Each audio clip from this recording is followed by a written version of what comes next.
What's going on, everyone? Welcome back to Pearl Media. In today's episode, we're diving into a Kevin Samuels video, and I'll be giving you my raw, unfiltered reaction. You already know it's about to get real, so let's get into it. Oh my God, hello. Hi, how are you? How are you? I'm good. How old are you? I'm 32. Okay.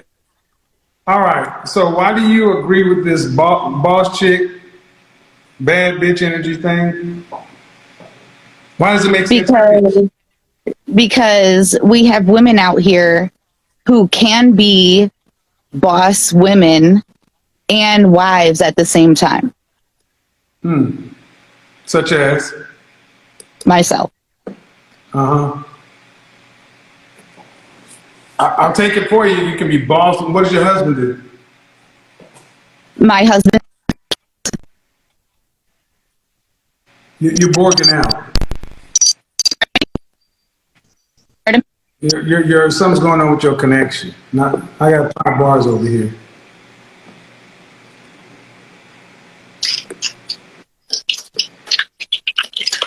Can you hear me? We're getting there. Okay. You say your husband does what? My husband was keeping my kids. He now works for the city. Oh, you're keeping your kids. Our kids. Yes. Oh, well, then you just explained it. So you had a stay-at-home husband. Uh-huh. And he now works for the city. Where now he has to where the kids are yours, not his. They're both of ours. But that's not what you initially said. So do you think boss chicks or bad bitches get men of value? Yes. They do. They get Yes. men who other men respect and admire. Yes. In what way? In what way would you say the average boss chick or bad bitch gets a man that other men of value admire? The other men of value admire. Mm-hmm. Yeah, because other men of value who are men of value would admire other men of value. That's a bunch of bullshit. Other men of value, it's like you used a derived equation. If you're a man of value, then a man of value will value a man of value. I don't know any man of value that value a stay-at-home dad. Really? No. Okay. They call him beta. Okay. There's no, I'm just saying. So I'm telling you that you said they're my kids, not ours. So it sounds like you got the dick, not him. And he was a stay-at-home husband. Fine, it works for you. But those kind of men tend to they don't rank high amongst other men. Okay. So you're trying to say that when he goes out in the world, he can stand out with his chest out because he's Mr. Mom. That's not how that works in our world. It may work for y'all. But do you think a boss chick can get a man that can be valued, admired among other men? In general, I know it can happen, but is that generally what happens? No. All right. So then why would you accept a lesser man? I don't accept a lesson. Okay, why accept is it worth being a boss chick in general if you have to in general accept lesser men? No. Then what's the advantage in general? To be a team.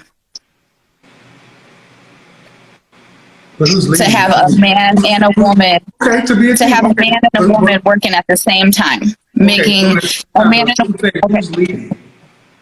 Sorry, go ahead. Your team, granted, and you're working at the same time, granted. But my question is this: who's leading? Him. Explain. I feel like personally, as a woman that makes good money, I value what my husband says and I lead by his example. Okay. I'm gonna tell you why that surprised me. is because when you said he stays home with my kids, that was a Freudian. So I think you're saying what sounds good, but I think that you lead because you have dominance. They're your kids. And women who typically are in partnership, or damn sure women who follow their men, say our children. Sure. Okay. So I'll give you that. I said my kids and not our kids. As long as it works for you, it's not. But here's the thing: I think it can work in one-off cases. But would you say that this is a formula to build a successful community, a successful city, state, nation? If we had more women who put in the work to be of equal value and be able to put in and get out the same thing, then I think it would make our community better. Yes. Do women typically do that? Put in equal value with no girl push-ups? Meaning women have to do the same thing men would have to do. You got to put in equal value. No. But then there are also women who don't want a man, right? Like there are women who don't want that. We're trying to see, I'm just going back and seeing if this is the formula for a better society or a more productive society, or at least what society are we going to get?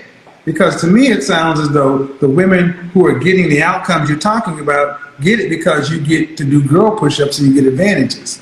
You don't have to put in the same effort as men, but you get to claim same effort.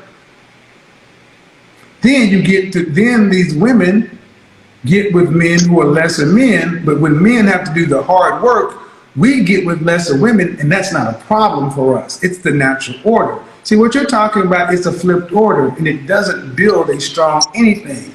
It can work in small doses, but it doesn't build a strong city, state, nation, country, society. But it can work for women who are willing to accept men that they have to lead, which is like that other one. I'm going to have to pay all the bills because you make all the money, right?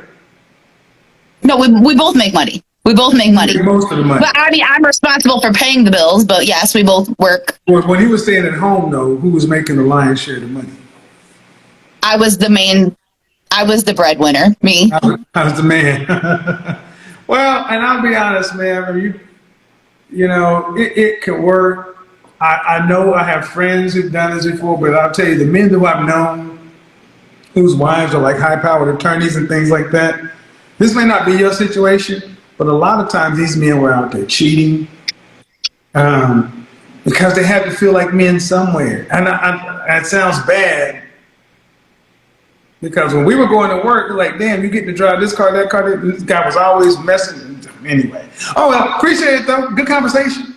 Now look, the woman in this video came in chest out, confident, letting it be known that she's the head of her household, financially and emotionally. She's calling the shots, running the show, and her man, he's just kinda there. Passive, quiet, in the background. But Kevin wasn't buying it, not even a little. His main point, if you're leading your man, you don't have a husband, you have a dependent. And that hit hard. Because that's not a high value relationship. That's a power imbalance dressed up as a partnership. And what's worse, a lot of people are out here calling that success. Kevin laid it out clearly. Being the breadwinner doesn't mean you're winning. If you're constantly undermining your man, making all the decisions, calling all the shots, he's not your equal. You're not in a marriage, you're in control. And let's be honest, a lot of women in that role, they're not happy. They're exhausted, frustrated, and secretly resentful of the very dynamic they created. And then Kevin dropped the bomb. If he's such a great man, why do you sound so bitter talking about him? And let me tell you, that silence, it spoke volumes. That wasn't shade, that was truth, hitting a nerve. What Kevin exposed in this call is the real cost of flip roles. Modern power dynamics have shifted, but respect hasn't caught up. When masculinity and femininity are reversed, when there's no balance, You don't get harmony. You get control. You get dysfunction. You get someone settling for power instead of connection. And whether people agree with Kevin's tone or not, this clip forces an uncomfortable but necessary question. Can a relationship really thrive when the roles are flipped, or is someone just clinging to control because love isn't really there? Let me know your thoughts in the comments. Is this just a sign of the times, or are we out of sync with what makes a relationship actually work? If you're rocking with this content, don't forget to like, subscribe, and hit that bell so you never miss a moment of real talk. Catch y'all in the next one.